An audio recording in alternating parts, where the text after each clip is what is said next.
Greetings people, it's Paul at Greenshire Homestead. I'm going to do a video on how to identify elderberry shrubs.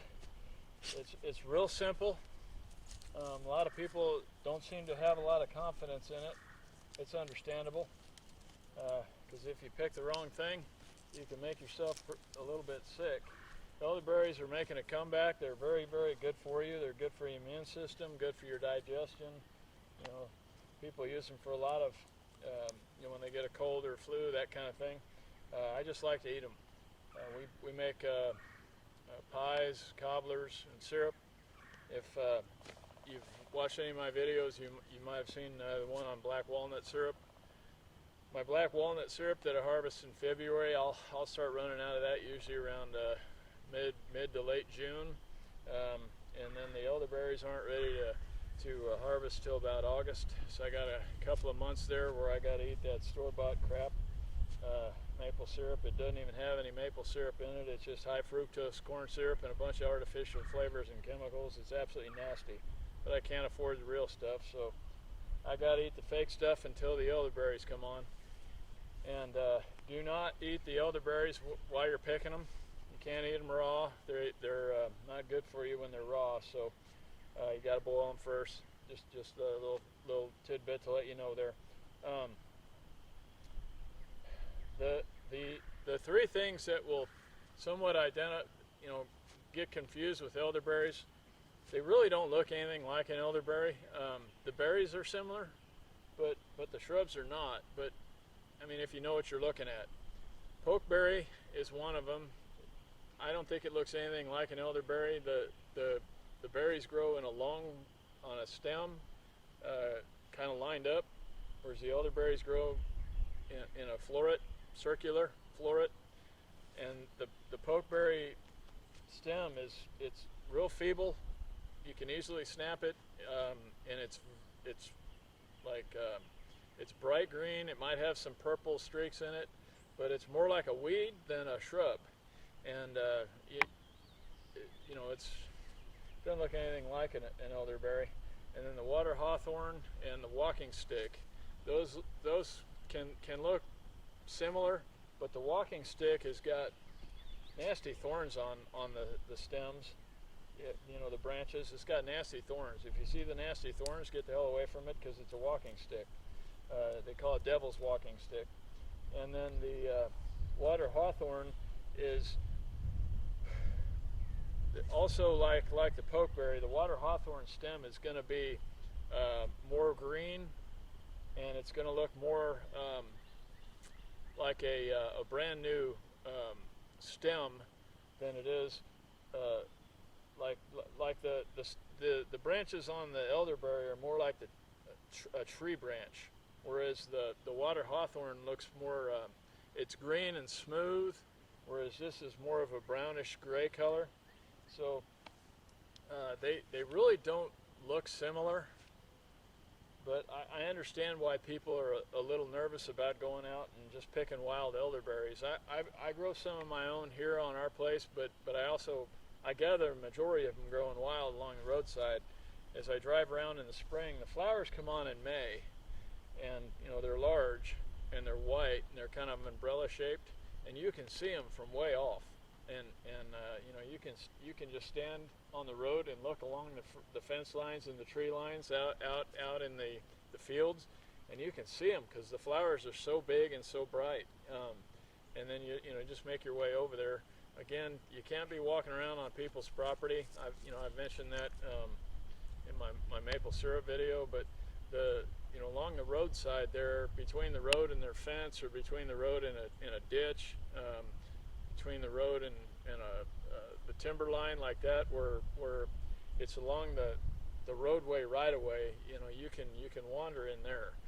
You're talking like 20 feet back from the edge of the road to is the right of way. Belongs either to the county or the state or the city or whatever municipality you happen to be in. So you do have some area there that you can wander. If it's a high traffic area, I'd probably try to avoid it. I'd get out into the country where there's nobody around, like where I live, and then you can kind of just wander along the edge of the road there and find them growing. You need to get at it in around August, because the birds love these things, and as soon as the berries start coming ripe, well, here come the birds, and they'll clean a whole shrub off in about a week. So once they do start coming on, you want to get out there, and when you harvest, you want to bring a few 5-gallon buckets and a pair of scissors, and where the cluster comes off, the cluster of berries will be there. It'll still be in that floret shape that the flower was, in that umbrella shape, but it'll just be covered with purple berries. And just take the scissors and cut that main stem off that the berries are on, and then just throw the whole floret right in the bucket. Don't try and pull the berries off the plant and put them in the bucket. That's not going to work for you. Just cut the whole floret and throw it in the bucket. It's not hurting the plant at all. So, and then I'll do a video this year on how to remove the berries easily from the florets. I've seen a lot of videos where people are doing stuff and removing those berries, and it's not efficient, and you know, I don't know why they don't just pull them off, but I'll show you how I extract them from the florets very, very quickly into a colander, and it's efficient and it's quick. Otherwise it can take a long time because there's so many berries and they have little bitty stems on them. So I'm going to grab the camera, bring the camera in close. I'm going to show you what the stems on these look like. And once you see what I'm talking about on these stems, it's going to give you a lot of confidence to be able to identify the stem. And then in May, I'll come out and do a video, show you what the flower looks like, and then in August, like I said, I'll do a video that shows you what the berries look like. But this video should give you the confidence to go out and look, you know, for the wild berries on your own, because the stem of an elderberry is unique to itself. So let me grab the camera and we'll bring it in and show you. Okay, so I don't know how well you're going to be able to see these little bumps that run along the stem. They are on every single elderberry there is. That all varieties of elderberries have this very distinct. If you run, you know, grab a hold of that and run your thumb on there, you can feel those bumps. It's a lot like braille. That would be the best way to describe it. It feels like braille. You can actually see them. They kind of look like little diamonds. You know, the shape of them. They protrude off the stem and they kind of look like little diamonds. But they're on every single branch. You know, I don't know how well you're able to see that. I think you probably can. I'm on the sunny side of the shrub here, so they're kind of lit up. But if you rub your thumb along there, just run your fingers, and you can see it clearly if you're looking at it in person. But if you know when you see those, that you know you have got yourself an elderberry shrub. And you know, standing back from the plant, that's what an elderberry shrub looks like. Now these are only 3-year-old plants. Some of them are smaller, like that one, because I have 2 varieties in here. And when they're full-grown, mature plants, you know, you're looking about an 8-foot tall plant. And they send out these runners. That's what we have here.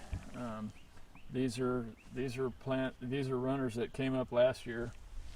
This looks like it's probably about a 2-year-old runner right here. But the plant sends out these runners. You can see that one there. So if you see these little runners that are coming up around the elderberry, that's another telltale sign that you've got yourself an elderberry plant. You can see there's kind of a serration on the edge of the leaves of those saplings that are coming up. But the real telltale sign is that that braille that's on the branches, and you can see the color. There's no green in there. It's all kind of a brownish tan.